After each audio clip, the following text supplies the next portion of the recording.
Bonjour les gars, commençons le briefing de cette étape. L'essentiel à retenir aujourd'hui, c'est que le parcours est plat et qu'il ne comporte pas de piège particulier. Une arrivée au sprint massif est plus que probable. C'est une étape sans intérêt pour nous. Restez au chaud dans les roues. Bonne étape! Salut à tous, c'est Aki, on se retrouve pour l'épisode 11 sur notre preview du Tour de France. Cette fois on est bien en avance, hein, pas comme l'épisode précédent. Aujourd'hui, étape entre Toulouse et Toulouse. L'étape qui va être intéressante dans la vraie vie. On va aller voir les formes de nos coureurs et voir ce qu'on va faire. Alors, Kevin Vauquelin qui a une mauvaise forme, alors on va juste voir ses formes initiales, ok. Ouais, parce que si c'était de la fatigue ou quoi que ce soit, bon, c'était pas super. Mais s'il nous fait une mauvaise forme là, c'est pas très grave. Prends-nous des bonnes formes en montagne, c'est parfait. Kostchou qui a une forme un petit peu trop bonne, je trouve. ça aurait été bien qu'il ait une forme un petit peu moins bonne et qu'il ait des bonnes formes sur les grosses étapes. Pour le sprint, bon bah Venturini, hein, c'est sûr. Aujourd'hui, il y a peut-être quelque chose qui est bien, c'est que Venturini, avec ses stades de sprint et accélération, on faisait pas grand chose. Mais vu qu'il a une petite stade de vallon, dans le final, on sait qu'il y a une grosse bosse à 8 km. Peut-être qu'il peut passer là où certains sprinters vont pas passer. Surtout que là, du coup, ça lui fait un petit 76 aujourd'hui, donc pourquoi pas.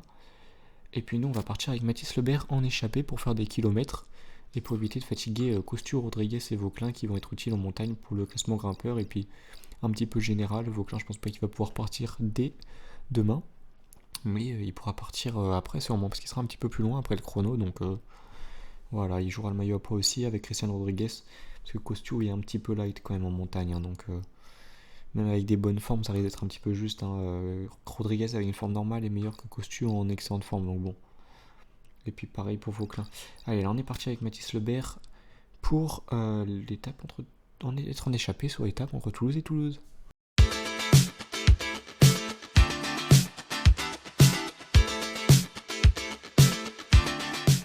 Allez, on se retrouve au premier grimpeur. Vous voyez, on n'a pas encore 2 minutes, hein, l'échappée qui a été difficile à prendre. Parce que beaucoup de monde voulait s'échapper. L'échappée qui peut peut-être aller au bout avec le final qui a. Toutes les équipes de sprinters vont pas contrôler, donc c'est pour ça qu'il y avait du monde qui voulait partir. Au classement de la montagne est classé en 4e catégorie aujourd'hui. Le premier au sommet marquera 1 point. Attention à lui, c'est le meilleur puncher de l'échappée. Bon, on va essayer de prendre quelques points, hein, même si avec Mathis Lebert, hein, on est là que pour la compatibilité, hein, en fait. Hein. Le maillot à poids, on sait très bien qu'on ne l'aura pas avec lui. Hein. Début de tour, c'est intéressant d'avoir le maillot à poids, jouer le maillot à poids avec lui, mais ouais, là pour la suite du tour, ça va être avec Christian Rodriguez et puis Vauquelin, hein, parce que Costu, je pense franchement que même s'il a quelques points d'avance, ça va pas le faire. Quelques points d'avance, hein, par rapport à Rodriguez par exemple. C'est bien, t'as remporté le dernier grimpeur. Allez, on se retrouve au prochain grimpeur. Que nos concurrents ne prennent trop de points. Bon, j'ai dit qu'on se retrouvait au grimpeur, mais en fait c'est au sprint intermédiaire et ça fait un petit moment que j'ai repris. Mais ça roule tellement fort à l'approche des sprints que c'est une galère là de remonter. Enfin, surtout sur un parcours vallonné comme ça, les mecs, mais jamais ils arriveront avec tout le rouge au sprint. Hein. Parce que regardez, mais toutes les bosses, ça se met. Regardez comment ça accélère. Limite, ça va casser. Bien, il passe bien les bosses, par contre, sa pointe de vitesse et ses capacités en montagne sont limitées. Ouais, j'essaye de garder du rouge au maximum, du coup, mais bon.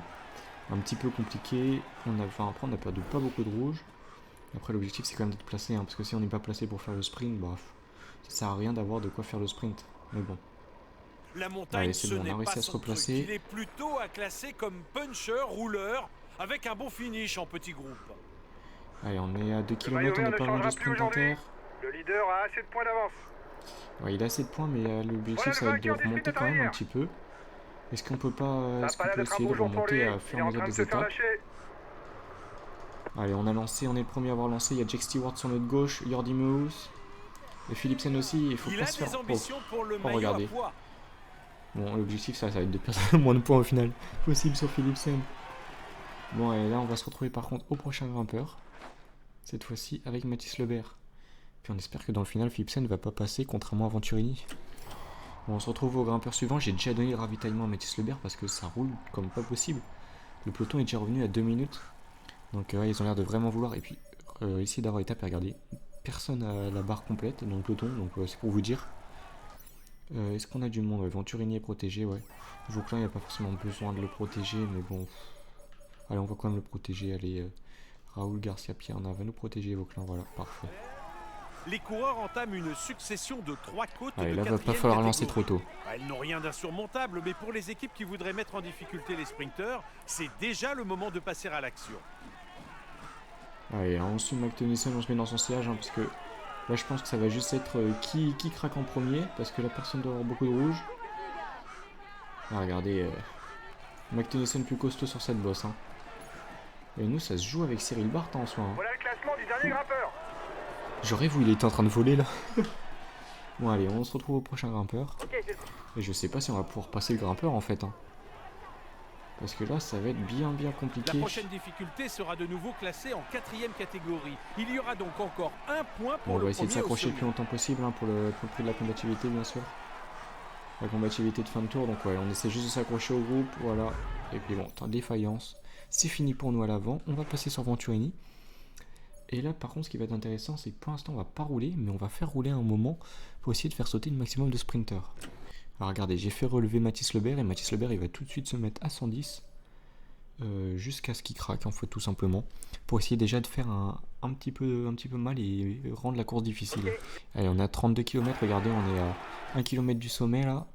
Rodriguez, Costiu, Vauclin ils vont rester, Cassaperna pareil, mais Desmar et Capiot ils vont probablement pas passer, alors tempo 110. ok.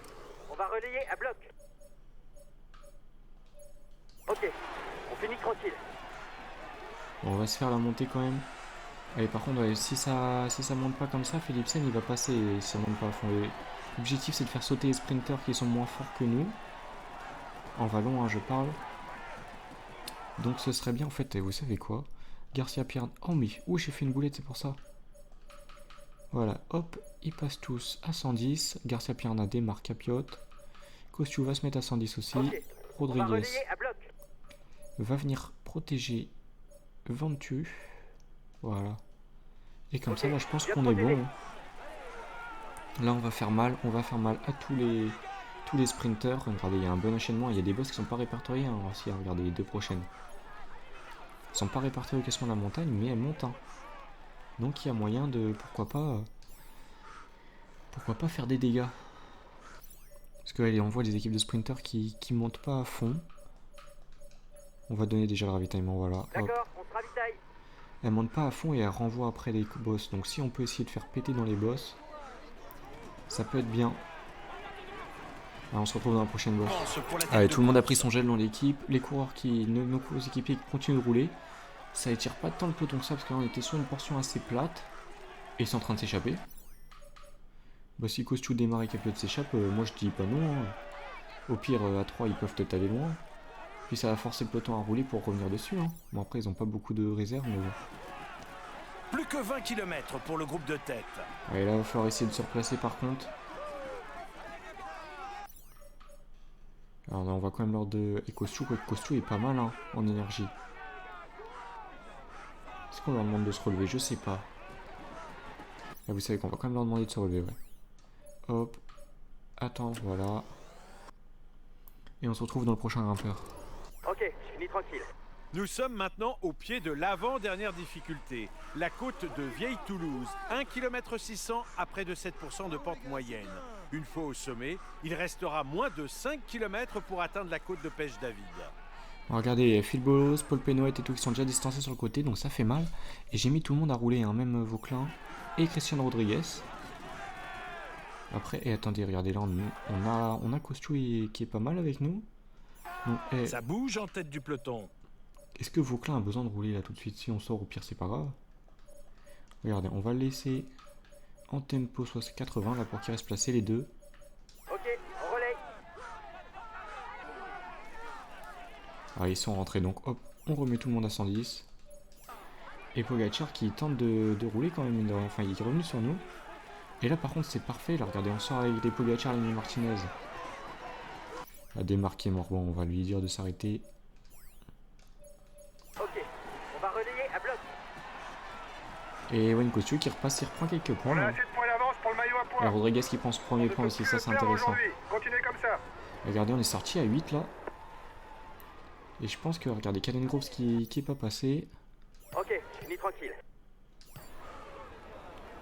Il y a peut-être moyen de sortir des sprinters là quand même. On récupère avec Venturini hein, parce qu'il va falloir passer quand même. On n'a plus beaucoup de bleu, mine de rien.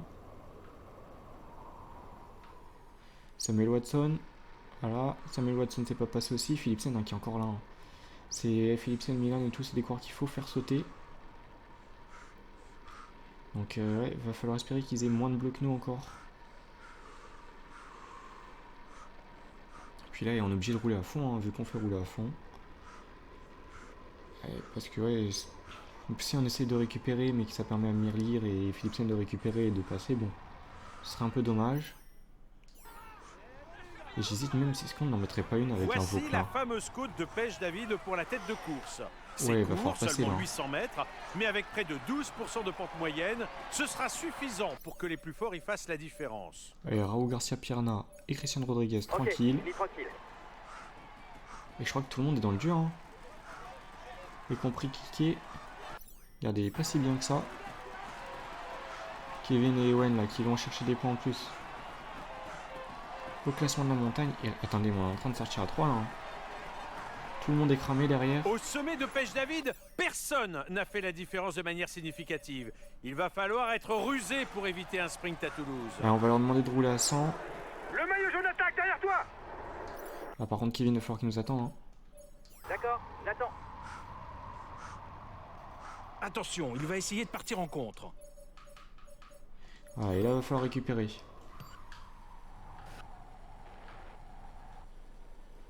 On a 16 secondes d'avance sur le peloton. Il y a encore Philipsen hein, dans le peloton, on voit le maillot vert. Mais Jordi Meus par exemple a sauté. Milan a sauté. Ça marche.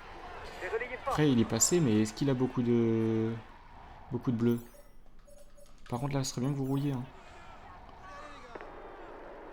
Attaque du maillot jaune. Pourquoi ils ont arrêté Il de va rouler? essayer d'ajouter une étape à son palmarès. Pourquoi ils arrêtent de rouler? Qu'est-ce que c'est que ça? Bon, on va leur demander dessus les attaques du coup. Ok, on va relayer à bloc. Puis nous on va essayer de passer, Il hein, ça va être reste compliqué. encore On est 5 avec Vingord km là. complètement plat jusqu'à la ligne d'arrivée. Allez, limite, est-ce que surveille ce serait pas bien tes Vauclin adversaires, qui a plus de chances de gagner? Confiance, tu vas gagner. Allez, Allez, Owen n'a plus de rouge. il est en difficulté. Vauclin non plus. Pas sûr qu'il soit là pour disputer le sprint. Et Tim Merlier et Philipsen qui sont derrière. Hein. Le L'objectif c'est de maillot finir jaune devant eux. Qu'est-ce qu'il lui prend de partir de si loin? On a D'accord. vraiment plus beaucoup de bleu. Hein. Ça va se jouer à l'aide des faïences. Hein. Il est en train de se faire décramponner. C'est une bonne Ouais, nouvelle pour le général. Philipsen qui est rentré. Fait chier. Pardon. Plus que 3 km, la c'est victoire un pour peu l'étape embêtant qu'ils soient rentrés. reste toujours indécise. Là, ils veulent bien les rouler à 110. Là, c'est bon. Ouais, ils veulent bien. Bon, est-ce que Philipsen peut peut-être craquer avant nous? Hein. Peut-être qu'il a plus de bleu du tout. Allez, Wayne Costio, ça va être trop dur. Ok, on va relayer à bloc. Ah, aïe aïe aïe, ah ça va peut-être pas passer, on aura peut-être essayé de faire Un sauter les équipier vient de se sprinters, ça va faire peut-être pas le faire. Ne comptez plus sur lui. Quoi qu'il a pas l'air si bien ça non plus, hein. Aïe aïe aïe, je sais pas, ils ont pas l'air très bien, mais... Et Vauclin, ouais, il a cramé son rouge en suivant Il les fait rouler attaques. ses équipiers car devant il y a un mec dangereux pour lui au général. Ah ici, ils ont encore de l'énergie, regardez, pour sprinter. Allez, il faut essayer d'aller chercher le maximum de points. Allez. Bon, tant pis, on gagnera pas le maillot vert, je pense que c'est mort maintenant. Cette étape est pour lui. Il a été le plus fort. Voici le vainqueur de l'étape. Toulouse. Jasper Philipsen. Bravo à lui. Il a vraiment été le plus fort. Il mérite amplement cette victoire de prestige. Il est en tête du classement et il va recevoir les honneurs du protocole. Voici le maillot jaune de ce Tour de France. C'est un moment qu'il ne devrait pas oublier et qui marque sa carrière. Allez, on l'applaudit encore.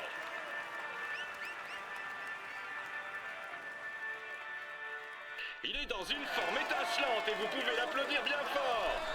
Voici le maillot vert de ce Tour de France. Jasper Philipsen. Espérons que pour lui la suite se passe aussi bien, mais pour l'instant, il peut savourer. Il joue les tout premiers rôles cette année. Voici le maillot à pois de ce Tour de France.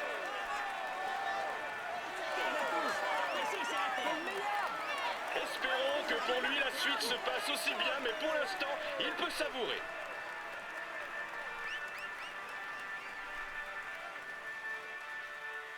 Il est dans une forme étincelante et vous pouvez l'applaudir bien fort. Voici le maillot blanc de ce Tour de France. Espérons que pour lui la suite se passe aussi bien, mais pour l'instant, il peut savourer. Alors là, bravo les gars, vous avez fait une bonne étape. Finir dans le top 10 alors que l'étape ne nous convenait pas, je suis très satisfait. On conserve le maillot à pois. C'est très bien les gars. Bon, on n'a pas de chance, excellente forme de Philipsen et Merlier, hein, du coup ils sont passés. Et ouais, bah Guilhermet, mauvaise forme, du coup il est passé, mais ouais, c'est pas ça. Et c'est ça, hein, les autres sprinters, ils devaient avoir de mauvaises formes. Pour ça, ils sont pas passés, mais ouais, on n'a pas de chance. Les deux qu'on voulait éliminer sont passés. Donc bon, tant pis, hein, on fait 8ème quand même, ça va, c'est une petite perf. On remonte 5ème au général avec Vauclin, Jorgensen qui s'est foiré. Ça nous arrange pas pour partir dans les échappées, mais bon. Allez, Kostiuk a 18 points, Vauclin 13, et on a Rodriguez qui marque son premier point, donc ça va être bien. Bon, Kostiuk, on essaierait quand même de lui faire marquer des points, hein, donc... mais c'est vrai que je pense qu'avec sa note montagne, ça va être un petit peu limite. Allez, classement par points, on est 5ème, on est remonté au moins, mais bon.